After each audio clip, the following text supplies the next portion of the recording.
Good morning. Thank you. We're coming to you live from Talk Visual 305 downtown Homestead. We wanted to say good morning to you. Did you miss us? So good morning, guys. We have an action-packed agenda for today. We wanted to say hi to you guys out there. Please like and subscribe. We're at Talk Visual 305. So my right hand, Mr. Julio, good morning. Good morning. We've got a really special guest in the building. This gentleman is what we consider homegrown. He has done extraordinary things in Deep South Dade. This gentleman not only is the town manager of town of Cutler Bay, he started his career at 17 under the apprenticeship of one of the persons who has done it the best, which is Mr. Mayor Otis Wallace. Ralph Casals, he also has a degree from Florida Atlantic University. Oh, that's my son's. Started his career back in 2000 when he was 17 years old. So you know this guy's got a tremendous amount of public service. Let's give it up for our guest, Mr. Ralph Casals. Good morning, sir. We wanted to say welcome. Thank you for coming on, taking the opportunity of your busy day to come on our podcast. We also wanted to say we wanted to provide you with your flowers. We wanted to say thank you. Thank you for the things you have done in the community and continue to do in our community and in the community abroad. So we wanted to say, I know men typically don't like flowers, but we say to them, hey, it's okay to accept your verbal flowers from us. And we wanted to say good morning to you. So welcome to our podcast, sir. Well, welcome. Thank you, Demetrius and Julio. I mean, this is what happens when you grow up with these guys, right? So as Julio mentioned, listen, I'm just a little small town kid from Leisure City, grew up on 304th Street, lived there since 1976. As Julio mentioned, Mayor Wallace gave me my first career break. It was great, Julio. I mean, I could tell you I'm homegrown, meaning that I actually went to Naranja Elementary before Campbell Drive was built. Wow. And Neva King Cooper before Campbell Drive Middle School was built. And then class of 1986 of Homestead Senior High. So yeah, I'm dating myself at this point. so 40 years later in government, I think the Mayor Wallace has always been a mentor for me, still is today. I mean, he's getting ready to retire now in January, which is great. He provided that opportunity, and I grew up in that type of environment. I was in the city of Florida City for 13 years. I tell people before, during, and after Andrew, so I have that could be a whole different segment, right? I know. About semi-trucks delivering shoes in the middle of the street, or Robotusm, dumping products. I mean, that's a whole different segment for you guys. Maybe do that in hurricane season and invite me back. Right. But I think then after that, when you're young and dumb at 26, I then went to the village in North Bay Village and became their village manager in 26. Okay. So then I learned really quickly, going through that managership, as I call it, right? And then I left North Bay Village, and then I went to the town of Miami Lakes, right? Okay, as their first assistant manager, and all this time just growing down here. Public Works Director. I was assistant manager in Miami Lakes. Okay, so, and then after Miami Lakes, I went into Cutler Bay, came in as their first Public Works Director in 2006, so I've had 19 years with the town. Right. And in 2012, when my old boss left to South Miami, I then became the town manager. So I've been proudly serving the residents of Cutler Bay for the last 12 years as their manager. You've been in public service your entire adult life. Since I was 17. That's all I know. This side of the fence. True. So Cutler Bay being the golf cart capital, right? Well, yeah. I mean, I think Cutler Bay is a unique city. One, we're the youngest city. We just turned 20 last Saturday, so we're one more year away from legal drinking, right? So we're 20 years old. We're the last incorporation, and as Mayor Mirabod and the council has mentioned during our incorporation process, a lot of folks thought we weren't going to make it. Right. Well, folks, we made it. Here we are. We have the 9th lowest millage rate of 2.32. We have 45,000 residents, and we're the closest that you could run like as a business. We're lean and mean, folks. We service 45,000 residents with 37 full-time employees. Wow. You guys are. No, let that sink in. For 37 full-time employees. Correct. It's a true example of leadership, the correct leadership, the right leadership with the right vision. And slowly and strategically, they have become an example for many, many other municipalities. But before we dive into so much of great things that are happening in Cutler Bay, a little bit about you, Ralph. We want to tell the audience, some people that may be thinking about getting into public service, what is a good career path? Because your career path is a bit different than the way, typical kids go to college and they get certain degrees. And your career path started early. You showed resilience. You showed that you can get things done. You were a problem solver, and that catapulted you into continuing your career in public service. And I think that comes from humble beginnings, right? I didn't grow up with a golden spoon. Right. I grew up with a plastic spoon. What's that mean? You know, a small little Cuban kid from, you know, Leisure City. My mom worked at Toys R Us. My dad was a self-made, you know, mechanic, and my grandma, who also raised us, was working at Holiday Inn. So what's that mean? I was a Pell Grant baby. So as you mentioned before, I was homegrown when I went to Miami-Dade Community College back in the day when it was inside the air base, right next to bowling alley. Imagine that, man. Yeah, I know. I'm that old guy now, right? And then because of the Pell Grant, that opportunity, then I also went to Florida Atlantic University. Right. Okay. A lot of people say, well, why didn't you go to FIU? Pell Grant didn't pay for FIU, so go Owls, That's right? right. That's so it. so I was there, and all that time, Mayor Wallace provided me the opportunity to work part-time and full-time. I mean, there was some semesters there that the Mayor Wallace allowed me to work Friday, Saturday, and Sunday and complete my 40 hours because I started off in the finance department. Right. I tell people, you know, the public works. I know about public works, but I'm more a finance, you know, guy, bean counter as they call it, right? Right. I pride myself, even today, with my public works steward who knows a lot more than me. I'm the one to get you the money to build what you want to build. There you go.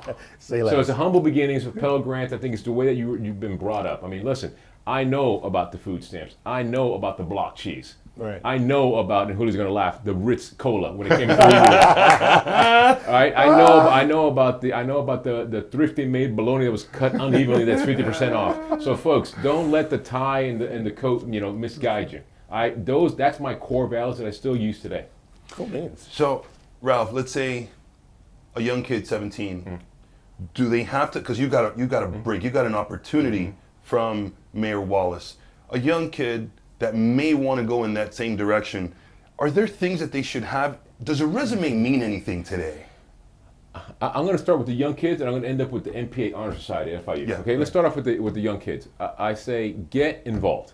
Regardless if it's a youth council, a volunteer cleanup effort, get involved. You know, I think I tell that all the time to residents and kids. In fact, right now, if you go to town hall, we have an agreement with Cutler Bay Senior High that I have interns, 11th graders, you know, working at the town hall, and not just make a copy of this. No, I'm telling them what they're making a copy of, and they're developing it.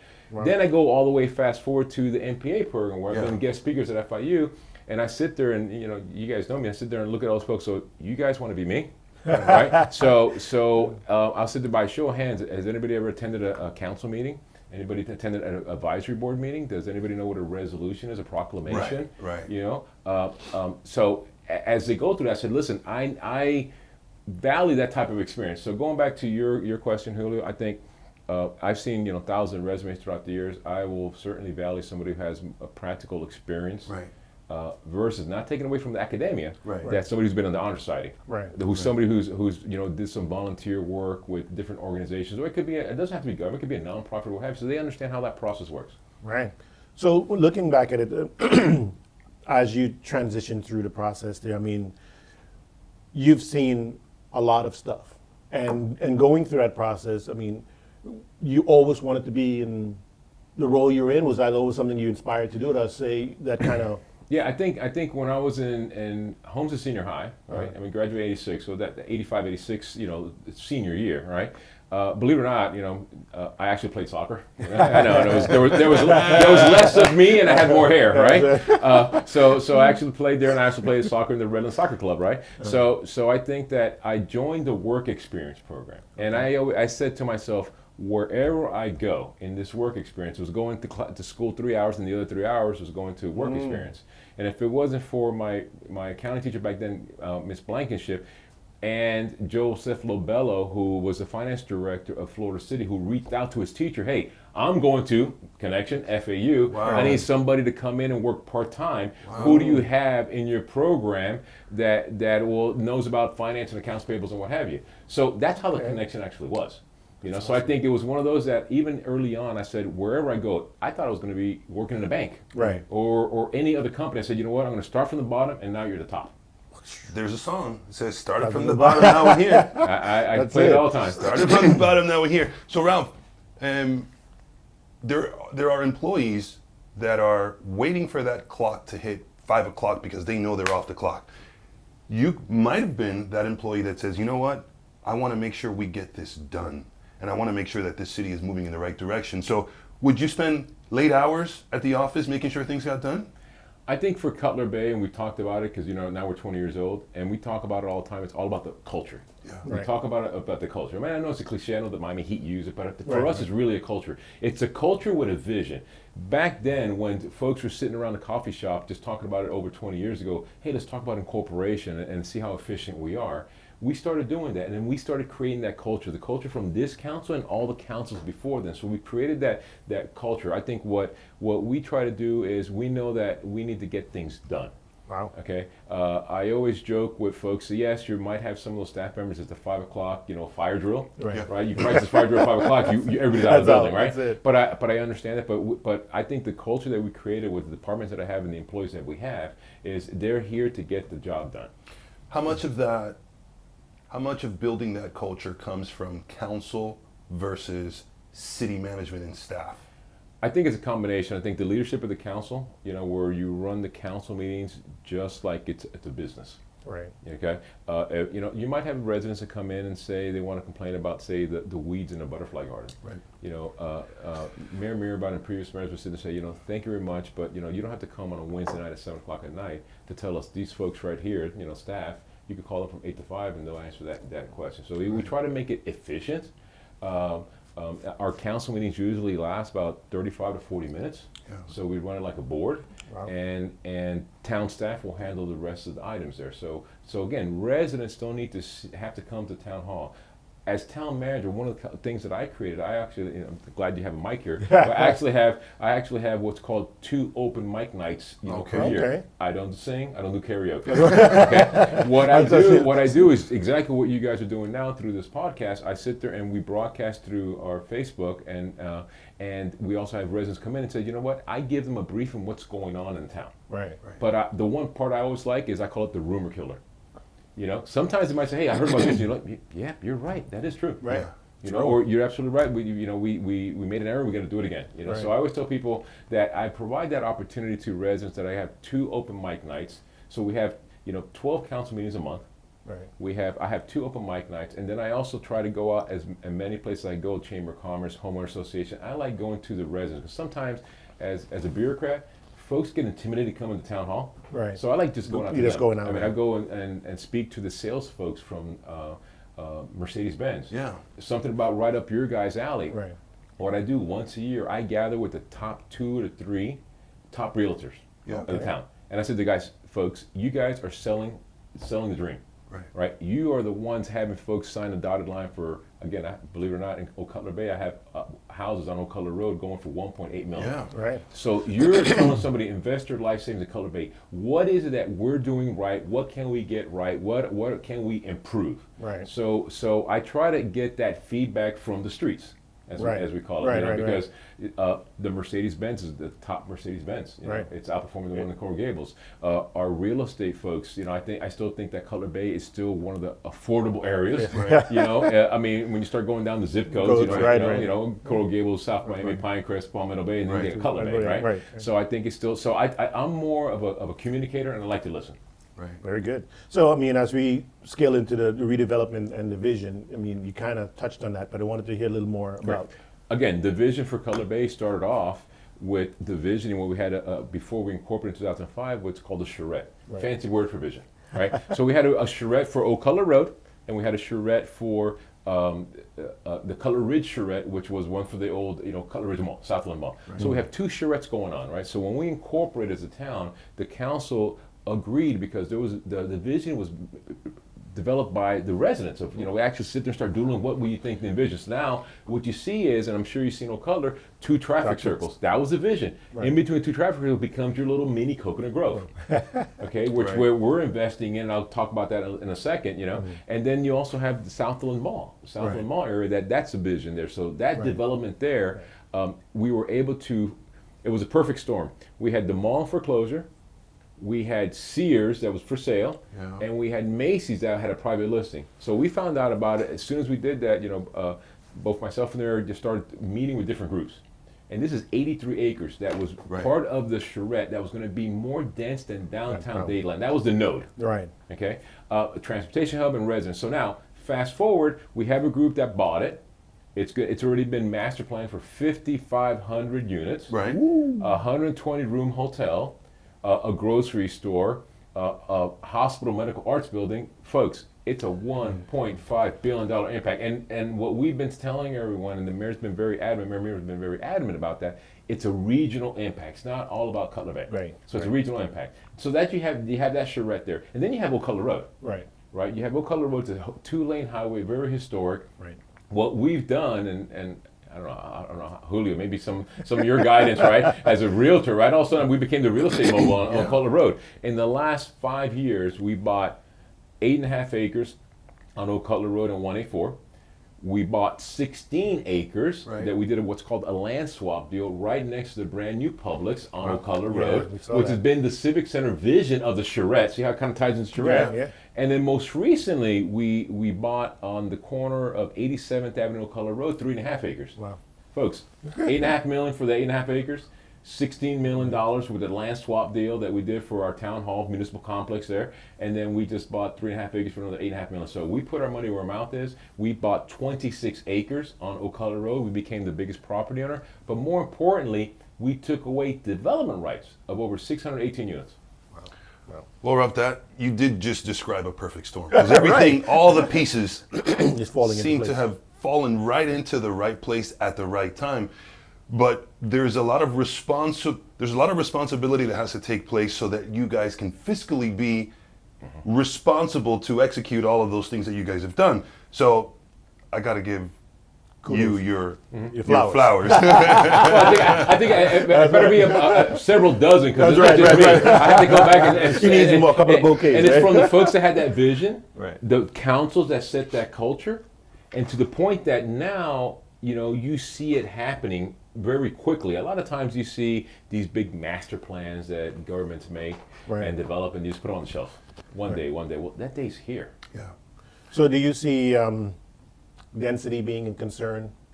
I think in Cutler Bay, the way that was master planned is that you have everything on the side of the turnpike, which is our town center. This which includes Southland Mall there, the Korean Boulevard, the government center. Right. That's where the residents said, have the density there. Cool. But God forbid 2 or 3 more houses on Cutler Road. And I think we're putting our money where our mouth is there too. At the same time, we are champions in environmental stewardship. Again, we're buying 8.5 acres for $8.5 million. That was earmarked for the Fortune Company to build 55 2-story McMansions on Cutler Road. Folks, you guys in real estate, how much will those go for, right? Yeah. We took that off the books and we made it a conservation area. That's amazing. That's amazing. For us that have been here a long time, us Leisure City boys, we would go to Coconut Grove as an event, right? And it's always been the notion that here, down south, there isn't a whole lot to do, so we always have to travel north for entertainment, for good food, for any of those things. Cutler Bay is changing that. Yeah. Homestead is trying to change that, and they're on the right trajectory. But I always think it's best to collaborate, not necessarily compete, And that's the beauty of having good relationships, and I'm so glad that I'm friends with Ralph Casals, because I could always call him and say, hey, what do you think? What do you think? Especially when I had my time on council, I would always lean on Ralph for guidance. So he's now become the person that we seek information from so that we can put our city on the right trajectory. So coming down from Coconut Grove, a scenic route would be to go down Old Cutler Road. Right. That would be, what? I don't want to go down US 1. going- I want to go see the nice back road. houses. I want to go see a better scene. I want to go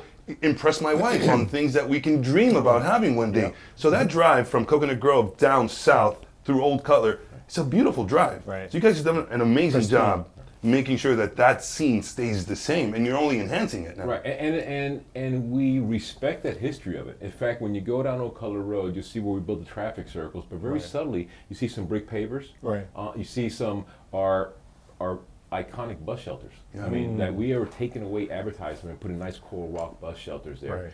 Right. And then subtly, you'll see introducing some of that historic or iconic, that Coral Rock that you see a lot of fences along there by the Deering Estate. We actually position that way as well. And even when we're going through our master plan design for our new town hall municipal complex, also bringing in those types of elements and bringing that native landscaping. I want to give a big shout out to Mayor Muirbach and the entire council of Cutler Bay, because they've created a culture where it's calm, it's easy, they're very approachable. Similar to how they live in the Keys Right. in a way. You know, like in the Keys, you don't even have to lock your doors. No, it's welcome. You really don't. So Cutler Bay has got that hometown feel where you Right. go. There's golf carts everywhere. It's a community of golf carts. It's a community of family where everybody's got their garage open Right. and they've got their little music playing with all their neon lights. I mean, it's such a cool place to hang out.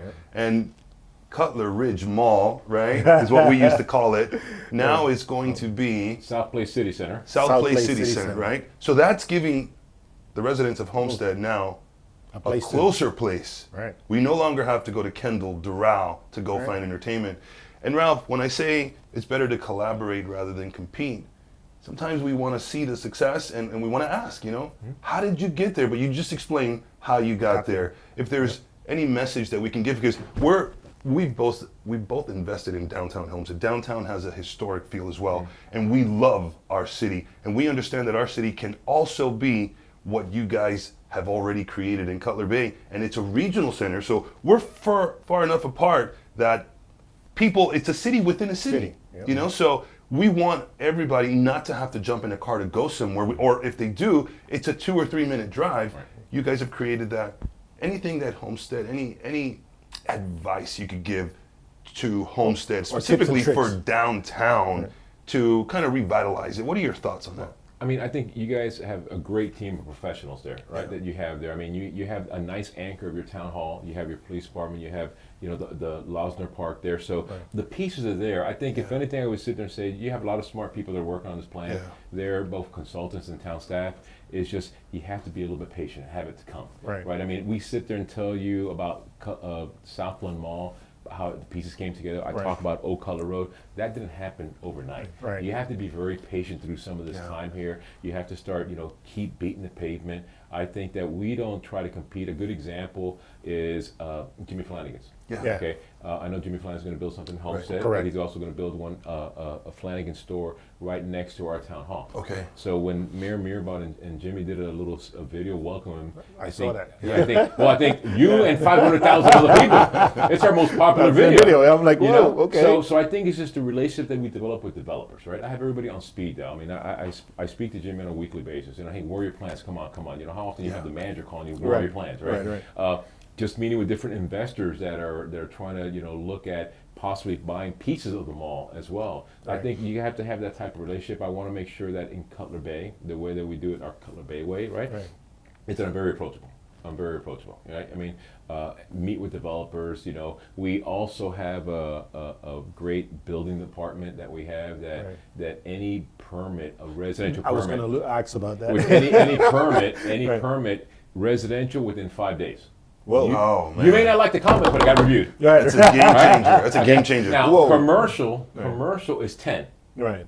Case in point, Pedro Capo, who's the owner of El Dorado, when he built years ago, he says, "Oh my God, this was a pleasure, you know, going through this process for 10 days." Now, it'll be 10 days with us, less than 10 days, but then you also got to go to Miami-Dade County, Miami-Dade, fire, Durham, or whatever. But at least for us, it's out the front door, Right. and we monitor that. I take that very seriously because in you know, you guys know, time is money for Right. developers. Yes. And and we take great pride in our build department that if I give you a list of comments, 10, Okay. I'm not going to another 10 when you come back. Right.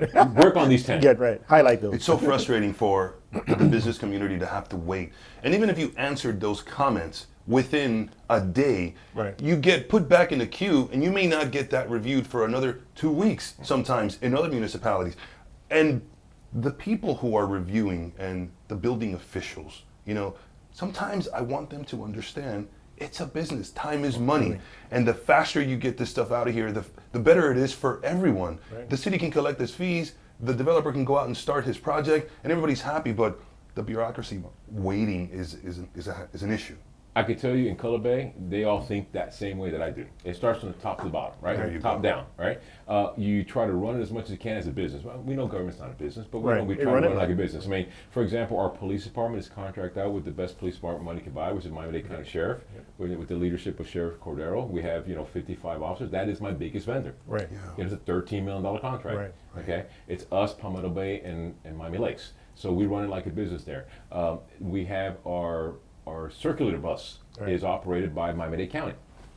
There you Okay, our IT department we have a contract with Miami-Dade County IT that they run our department. So we try to make it as lean as mean as we can. Right. And the proof is in the pudding. It's on display, right? So But I think so because going back to what Julio mentioned in terms of, I think it's a culture with all the councils, right? We make it a great point that I always tell the council, you never know who's sitting in the audience. It might be a potential investor. Right. So when you sit there, you want to try to run it efficient. Right. Even when I get calls or my department heads get calls, if it's a no, why the no? Right. Why the no? And give us a path Right. to a yes if there is a path. Show us a path. Don't just say no, thanks, get out of here next. No, we want to feel that there is, hey, I've got this idea, project that I want to bring. Is there a path to opening this business? And if they go, you know what, based on the code, no, but maybe you can try this, and maybe there is a special exception, maybe there's a variance, maybe there's something we can do to make this work. And that at least gives me a much easier no than just saying, sorry, it's not in the code, get out of here. No, and I agree. And I think I also want to pivot back to other credits for what made Cutler Bay, right? Is public schools. I'm a product of public schools. Right. Miami-Dade County Public Schools. We are fortunate enough to have Luisa Santos, who's our school board representative, actually lives in town. Right. She's awesome too. And Local. Yeah, local. And for the first time in our 20-year history, we highlighted that all of our public schools in Cutler Bay are either A or B. That's amazing, man. We got to give it up for A or B schools, man. That's a couple dozen rows for the principals. For the principals that we work closely with. I mean, that is the public schools. And then going back to that culture, right, that you mentioned there, I think it's very important. We highlighted that, Mayor Mirabal highlighted that in our State of the Town address, where we have 16 signature special events a year. Right. And the mayor even said it. You may not even see your relatives 16 times a year. You're going to see my neighbors. Maybe you don't want to see them 16 times a year. But I mean, you'll see your neighbors. And I think the great thing for our special event, we just had one this past Saturday, which was our Christmas celebration, holiday celebration with golf carts. Everybody decks up their golf carts and kind of decks them all out. Yeah. And it was kind of like, we thought it was going to rain, so we had that looming weather. Yeah. Folks, we had 253 golf carts. We collected toys for the Miami Children's Hospital. Yeah. And it was just like a big tailgate get-together, and then they kind of circulate throughout the town.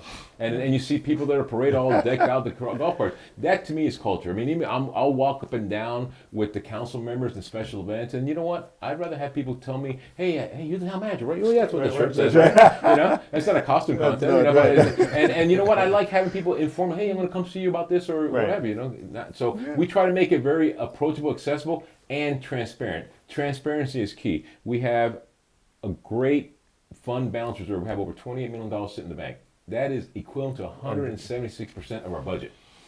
Okay. Thanks to real estate. Thank you. Thank you. Yes. Thank you, real estate. For the real estate, and then also a couple years ago, we were ranked out of 90 cities top for government efficiency and government size. Wow. Going back to what you said, 37 employees. Right. A lot of people ask me, how did we do that? A lot of Cuban coffee.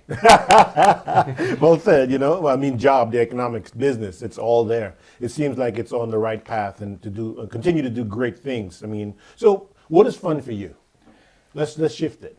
I think, well, you know, fun for me is putting all the pieces together. Right. I mean, I call that like when I land a grant. Right. You know, when we land a grant, we just were awarded $3.6 million last week from the Biscayne Bay. But since our incorporation, we've been awarded over $71 million of grants.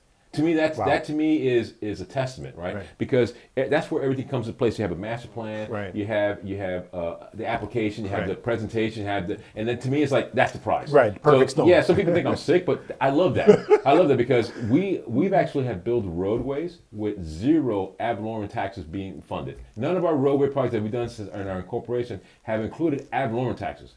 It might have been, you know, gas tax or what have you. So we're very proud. So that to me is the fun. It's saying, okay, here's the award letter where I sit there and say, hey, here it is. I think that's number one. Number two, I think it's the culture we create and also the relationships.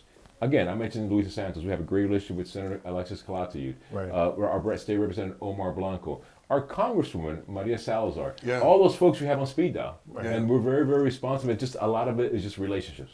Wow. You know, the way Cutler Bay moves, it's quietly, strategically. The quiet storm, right? Yeah, it's like they're doing things that should have national attention, you know, but they don't really care about national. They just want to create a better environment for the residents that live there, you know, in comparison to, let's say, a city of Miami where the mayor, and, you know, we got to give him recognition, too, for all of the things that he has brought and all of the attention that he has brought to Miami. But he's more of a national spotlight out there in your face, which is great. Everybody has a different style. I don't know. I just like the quiet, strategic way Cutler Bay does it. They are the quiet Specifically, storm. yeah, just making it better for the residents. That's it. I think as a resident, it's also South Dade, right? I mean, Right. I think like we mentioned, the $1.5 billion impact. It's a regional impact, right? Right. So we understand it, and Mayor Mirabod and all the local mayors, they meet once a month. Right. They have a South Dade Mayor's Forum, and we just kind of like to sit there and talk about what's Meeting going of on the in mind. town. And I think that's something that's been going on for several years, which is great. Again, we're not competing. I use the example of Jimmy Flying. Hey, you know what? Hey, I'll probably be visiting the store in Homestead as well because I live down in the Redlands. So I love that area. I love that. But also, it's a friendly competition. I hope he builds the one in Cutler Bay first, right? So that's the kind of things I think we're Right. competing. And I think going back to some of the old timers, right, that are probably listening, and Julio knows, we want to make it Cutler Bay like it was before Hurricane Andrew. Yeah. That was the only shopping mall, right? That was You had to it. go to the That was games it. from there, Yeah, right? right. That's the only movie theater before, know. right? So that regional impact, we want to bring that back. At the same time, our friends at His Homestead are doing a lot of great things, as well, that we want to try to benefit as well. Have the circulator that your trolley goes all the way to Everglades. I mean, we want to look at that and look at from a regional standpoint where we have, God forbid, we have a big event in Cutler Bay, but then we're competing with attendance for if Palmetto Bay or Pinecrest or Homestead or Florida City has one, right? I think there's a way that we can kind of map that out and have it a regional. Which is why I always say collaboration is better than competing, Yeah. right? I always saw Mayor Mirabod advocating to bring a courthouse down to South Dade. He was getting close. He was getting close to getting these people to potentially bring one down. Did that kind of fade away, or No, it's not. Actually, it's part of the front burner. We've had some great conversation with Barkeen, the clerk of court. We've also had some good conversation with judicial system as well. And I think there's some movement there. I mean, I think it's all about like everybody has a transportation master plan, right? So our biggest goal in Cutler Bay is how to bring back jobs, right? Listen, folks, we get in the car. Cutler Bay has 45,000 residents. Right. They all get in the car, head north, Dadeland, Brickell, Yep. Doral, to sit on desks and do what? Right? So I think our goal is to try to bring back those jobs down here. Well, the and start redevelopment- reversing that impact. Right. the redevelopment is doing just that? It's doing just that. And the other question I had was, how we're going to get, when you guys have big events, where do other residents see those big events? Like, if people want to get engaged with Cutler Bay, where do they go? Because we're talking all great things Cutler Bay. They go, well, man, I haven't really seen these things. They're kind of intimate about their stuff. So Right. how do people find out about what's going on in Cutler Bay? In fact, you must be looking at my cheat sheet, right? We have a great communications department, one person. Okay, that's Right. it. That's Every it. time, everybody tells me, man, you guys have a great social media presence. How big is your department? Oh, I think he's like 5'8". Right. He's like 5'8", so he's about 5'8". So people, how big is it? That's One it. person 5'8". He's a giant, though. I think that in Cutler Bay we have 45,000 residents. We have 26,000 registered voters, and we just hit the 28,000 follower mark in our social media. And that's what I'm talking about. To Rod Gibson and before him, my previous communication manager, Desiree, both town residents. Those folks have a great concept about social media. Wow. Right? I mean, I could put out a 20-page report, or the mayor puts out a video for a minute 30 seconds with Jimmy Flanagan. They got 500,000 views. Like, how did that happen? I mean, I'll give you a good example. Like, we are building our civic center right next on Old Cutler Road, which is part of the vision of the charrette anyway. And it's going to be a $49.9 million complex. Right. It's going to be, like the mayor said, it's a central park. It's going to have a police department, town hall, community center, pool on the 4 acres, and the remaining 12 acres is going to be open space for our events. Okay. Sweet. For our events. And Right. and one of the things that I'm very conscious about is that we already have a design team, and we already selected the contractor. So what we're doing there is not so conventional, meaning that I have a design team designing, and I have the contractor here. Well, I call it, this is the guy with the calculator. Right. So as they're designing here, this guy's saying, nope. That's it. What are you going to Move it cut over. back? What are you going to That's cut right. back? So to the point that I'm always trying to give back to small business. Again, as I mentioned, my dad was a mechanic, and I would sit there and see him struggle. So, oh my God, we landed a contract to fix this trucking company's trucks. Took us 90 days to get paid. Right. Now what? I always tell my folks, if your invoice is approved, my accounts payable is just as important as payroll. Right. Right? Now, if the invoice is correct. If it's not correct, you're on timeout. Right. Right. You're on timeout. You're on the side of that. Hold Somebody's on. I said, figure that out. Fix your stuff. right. Get it right. But if they're paid right, you can talk to all the vendors. Man, we pay on the spot because it's important. Because Right. I To understand run a that business, struggle. right. You know, if somebody's floating the equity line of credit on their Yeah. construction. Right. But I think going back to our social media is that presence is very important. I'll give you an example. When I have my open mic nights, right, might have maybe 8 or 9 people in the audience. Yeah. Right. But then when we rebroadcast it, I might have a couple hundred. Oh, and then they're commenting. They're Right. making comments too. Well, at least Yeah. they know what's going on, Right, right? right. So I think that's important. Like going back, like after this podcast, I'm rushing back to town hall because as I mentioned, we selected the contractor. So now I'm giving everybody an opportunity in South Dade Right. to be a subcontractor, how to learn how to get into their system and bid. So that way somebody says, hey, I know somebody who does cabinets. Well, Right. great. Come bid. bid. Learn how to register, how to bid. So we're always doing that, trying to host small businesses. Ralph, obviously I don't wear your hat. You've been doing this a very long time. But if I were to wear your hat for a day or a week, with AI, I would tell my IT department, say, hey, 2 of you are going to start dealing with AI and bring me things that are going to make our city more efficient. Is that something that you can put forward? Do you ever think about what AI can do to help make your city a little smarter, more efficient? The positive side of it. Yeah. No, we haven't because we've been so, I call it more old school boots in the ground. Right. I mean, where else I try to treat it like I call it like Mayberry, right? Right. If somebody comes to town hall, I want to see the town manager. Well, unless I'm on a corner, I'll come out. Right. So we haven't got to that point yet in Okay. terms of the AI. I think that I'll give you a good example. My public works director, right? I always tell people I don't want to see him in town hall. I want to go out. He's going out there managing the projects, talking to the neighbors. Right there. I call them boots on the ground. Right. My code compliance folks, right? My code compliance officers that we have. The worst thing I want to do is issue a citation. I want to educate you. Right. I'd rather say, hey, you know what? Okay, you didn't know about it. Not a problem. you know. Go get a permit. Here's a But warning. now when I come back, you haven't got it. Now there's a fine. So it's more of Right. an education process, right? So I think a lot of it is that culture that we create. It's hands-on. Right. But it's not to say that Cutler Bay is not open to the idea. If anybody has great ideas, they could always proffer those ideas, and then Right. town management will look at it and say, how is this Let's going discuss to it. help our city? Right. And if it can help our city, then we'll look at it. Oh, absolutely. We get those type of ideas all the time. Okay. Where folks might say, hey, what about this? What about that? And we'll start figuring it out. Right. And like right now, we're going through a $400,000 environmental cleanup on that 8.5 acres on Old Cutler Road. So we bought the property, and now we did a video with the mayor saying, folks, don't be alarmed. We're going to take down all these trees. They're all invasive. There's not going to be a 20-story condo there or what have you. So I think it's important to communicate that. I guess in today's society, you got like about a minute, and Yes. little shorts. Yeah, and the shorts. Well, even though he works in Cutler Bay, he still gets cafecito here at Mario's. That's right. So if anybody wants to kind of hold him up for a minute there and get some information, he's always at Mario's early in the morning. Guys, I'm a creature of habit. I'm that old guy. Keep it simple. I'm there opening the window with seat at 6 o'clock in the morning. So if you want to catch me there, and then right after that, I get psyched up, and I'm at LA Fitness. That's right. At LA Fitness. Then I'm back then I'm at town hall. So that is my route. Right, Today right. I'm like creature of habit. Like, whoa, I got to come back south again. But I actually went to the gym today and came back. So, but I think it's important just even these type of shows to educate Right. the public. I mean, sometimes people don't know that how accessible and transparent government is. Yeah. Right. Right? They go, oh God, I got to go through this permitting. It's going to take so long. Right. I'd rather not do it. I'll I'd ask rather for- do it I'll- without permit. and ask for forgiveness later. Right. So I always, and I joke about that. So did you get the permit price, or you got the Saturday price for that fence? So it's reality, right?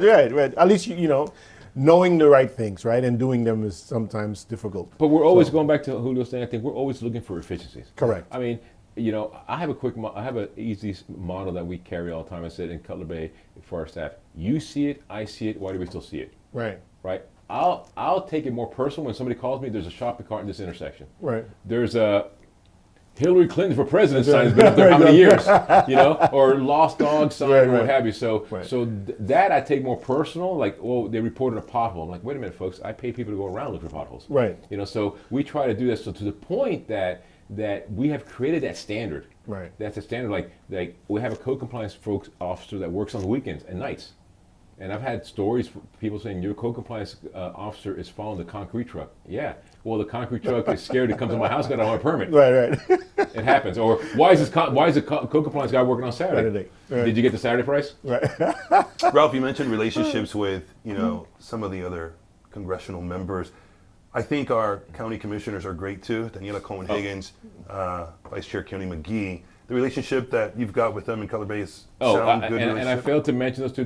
Look, without them, we would also. I mean, we go back as far back when Keone McGee was state representative. He was our state representative. Okay. He was a tenant in our building. Right. So we have a great relationship with Keone McGee. Good. We're lucky as one of those cities that we have 2 county commissioners that in our town. So he has been great. He understands Cutler Bay. He knows Cutler Bay. And we also have Commissioner Cohen-Higgins as well. I mean, they participate in our special events. They come to a lot of our events. And we have that great leverage and that type of relationship with both of those folks. So do you have any big events coming up now, I mean, for between now and, I guess, next year? No, I think our next one is going to be the Chili Day Cook-Off, which is, we'll end up about 4,000 to 5,000 folks there. Just make sure it's not March 7th or 8th, because that's when we do our seafood festival, right? There you go. Remember, we want to collaborate, not compete, right? That's it, Seafood Festival. That's Man, Ralph, you've given us a wealth of information. Yep. I understand why people gravitate towards Cutler Bay. It all stems back to the leadership of the mayor, council, and the city staff. So I commend you guys for what you've been doing and what is to come for Cutler Bay. Dimitri, any final questions? No, I mean, you're doing an amazing job. As we said when we started our podcast, we brought you on, and by selection to make sure that we give you your flowers to say thank you. Being homegrown, it makes it easier to have a conversation. Or it's organic. It's a matter of saying thank you. We appreciate everything that you're doing and continue to do. So you have a friend in us as always. So if you ever need anything from our perspective, so if you're 17 years old, you want to have boots on the ground, you want to be a town manager one day. That's right. Get your lessons. Come see Ralph Casals. Keep leaving those crumbs. So we appreciate you. Thank you once again. Thank you guys so much. Thank you guys. So Don't it's forget